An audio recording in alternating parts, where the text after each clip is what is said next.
My name is Harry Meeks, and I live on Telequat in Tansi. I have a question for you. How many bids did you get on this sewer system? And I don't see any evidence of how many bids you had, and who were the bidders. The second thing is, if you're dumping this water into Hiawatha, then there's two things you got to realize. You have runoff, and you put the water in there from the sewer, and if you do that, that lake is not deep enough to handle runoff and also your sewer water. And who gave you permission to use the lake that belongs to the POA?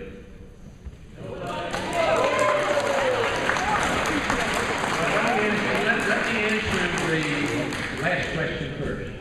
The water doesn't belong to the POA. No, but the land does. The land under the water does, but the water doesn't. And we did, the POA requested and agreed to have the effluent from our sewer system into the recipient of that effluent would be the water that they use to irrigate the golf course. And as you can see, if we had the adequate flow, the lake at Hiawatha Lake would be a lot higher than it is now, but we don't have enough flow to keep a drought from lowering the lake.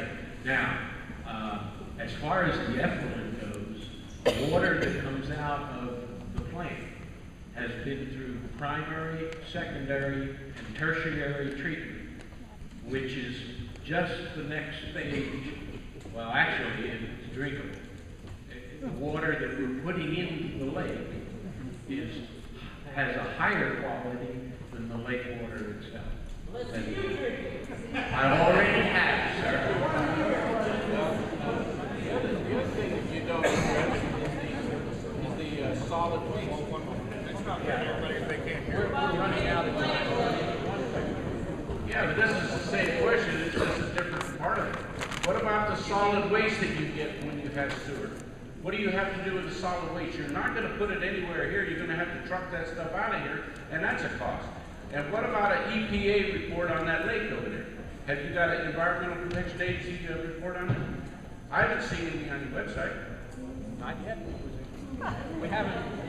Thank you for the second and third question. The website is new. We haven't completely populated it with every bit of information that you would desire. That's in the process of doing. And as far as the effluent coming out of the plant and going into the lake, it's pristine. What about the solids? Solid. All right, I do want to say too, in the interest of time, this will be the end of our question line. So.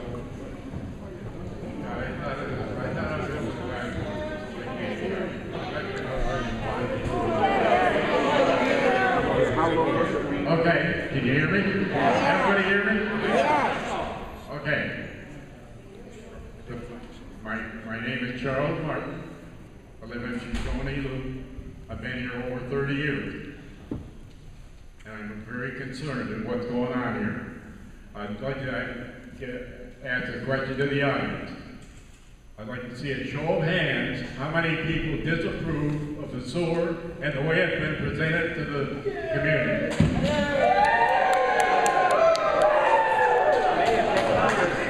That's two questions.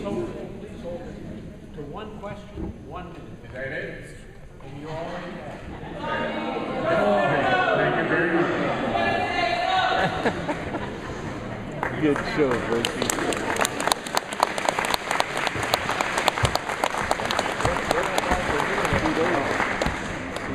My name is Dale Barger, and I live on Akita Drive. I have a question. My house is on a double lot. My house spans both lots. You've talked about an unimproved lot, how that was not charged. My question is, if we are charged per lot, that is something that affects it, will I be charged for 2 lots or for just one?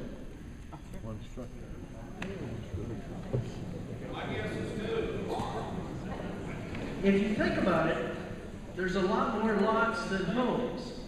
So that if the homes pick up all the cost at $1,500 per and then you spread it out over all the lots, it obviously would be a lot less.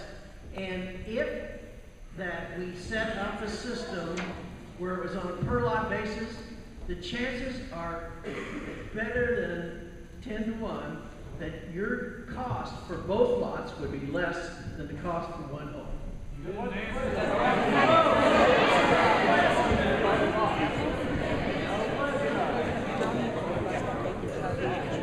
One structure, one cost. No, you won't be charged. Again, we can't charge for lots. We can only charge for dwellings or is the law. All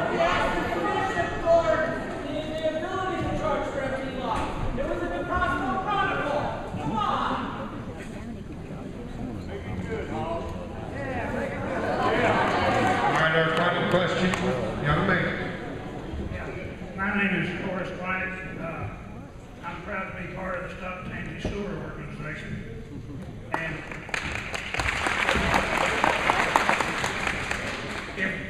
if you come down the street behind my house, these lots are 140 feet deep. The lot behind me is 140 feet deep. But your own rules, you can charge me this availability fee, be on the street behind me and never be in front of my house where you can connect to. That doesn't really seem right, but that's in your rules. But my question is, do you all have any plans? I've heard all kinds of things tonight about, well, we hope to be able to cut the rates and, you know, we don't know and like that.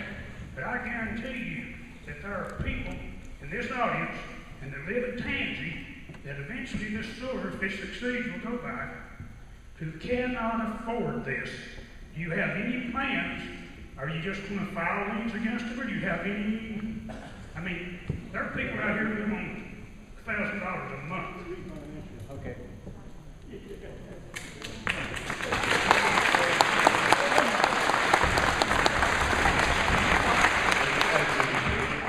I can't address the problem with the people who can't afford it, but I can address the fact that it's not a matter of running the sewer line in front of your house.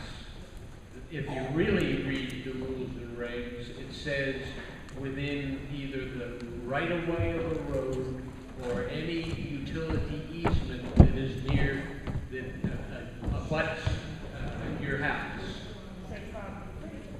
No, it says, if you read it carefully and you're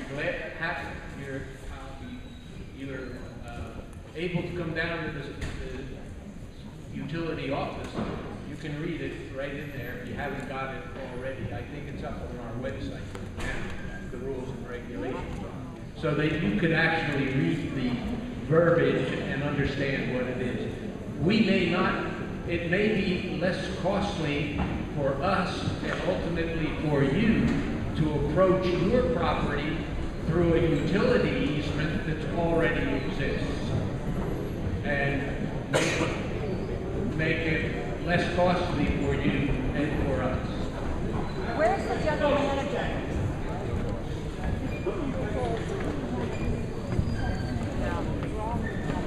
You know, I really don't know. Honest to God, my wife actually handles bills.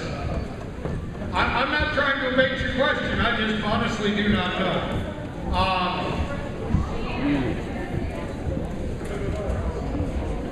Just one comment to part of Austin's question about, you know, we hear we're talking about possibly doing a lot of stuff. You know, this board, under law, cannot meet unless it's an open forum and the public's notified. We haven't had a board meeting since September 16th. So us three gentlemen can't get together and discuss about our options in private. We have to get in this venue. We haven't had that opportunity since September. So I guess all of us have got some ideas that we put together. Yes. In our board meeting, we'll go over and try to review those and hopefully come up with something.